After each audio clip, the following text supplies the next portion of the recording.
that I sort of discovered after 35 years of rock climbing. Most of them are pretty basic. Number one, don't let go. I mean, very sure success method. But really, truly, often you think about letting go way before your body does. So hang in there, and you come up with some pretty peculiar solutions. Number two, hesitation is bad. This is a friction climb up in Tuolumne Meadows in the Yosemite High Country.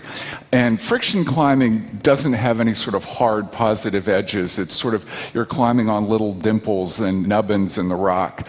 The most friction you have is when you first put your hand or your foot on the rock. And then from that point on, you're basically falling. So momentum is good. Don't stop. Rule number three. Have a plan. This is a climb called the Naked Edge in El Dorado Canyon outside of Boulder. This climber is on the last pitch of it. He's actually right about where I fell. And there's about 1,000 feet of air below him. And all the hard pitches are actually below him. And so often what happens is you're planning so hard for, like, how do I get through the hardest part? How do I get through the hardest part? And then what happens? You get to the last pitch, it's easy, and you're completely flamed out. Don't do it. You have to plan ahead to get to the top, but you also can't forget that each individual move you have to be able to complete. This is a climb called the Dike Route on Pewak Dome up in the Yosemite High Country. The interesting thing about this climb is it's not that hard, but if you're the leader on it, at the hardest move, you're looking at about 100-foot fall onto some low-angle slabs. So you've got to focus.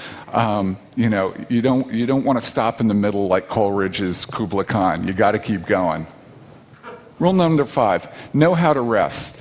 It's amazing. The best climbers are the ones that in the most extreme situations can get their bodies into some position where they can rest, regroup, calm themselves, focus, and keep going. This is a climb in the Needles again in California. Fear really sucks because what it means is you're not focusing on what you're doing. You're focusing on the consequences of failing at what you're doing. Because any given move should require all your concentration and thought processes to execute it effectively. One of the things in climbing is most people sort of take it straight on and they follow the most obvious solution. This is the Devil's Tower in Wyoming, which is a columnar basalt formation that most of you probably know from Close Encounters. With this, typically crack climbers would put their hands and their toes in and just start climbing. The cracks are too small to get your toes into, so the only way to climb is using your fingertips in the cracks and using opposing pressure and forcing yourself up. Rule number 8, strength doesn't always equal success. In the 35 years I've been a climbing guide and taught on indoor walls and stuff like that, the most important thing I learned was guys will always try and do pull-ups. Beginning guys, it's like they thrash, they get 15 feet up and they can do about 15 pull-ups, right? And then they just flame out. Women are much more in balance because they don't have that idea that they're going to be able to do 100 pull-ups. They think about how to get the weight over their feet because it's sort of natural, they carry you all day long. So balance is really critical in keeping your weight on your feet, which is your strongest muscle.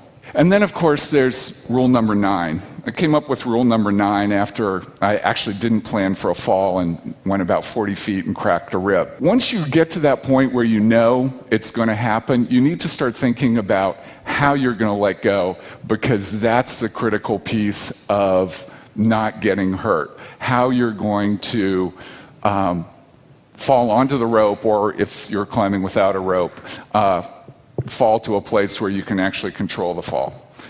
So don't hang on until the bitter end. Thank you very much.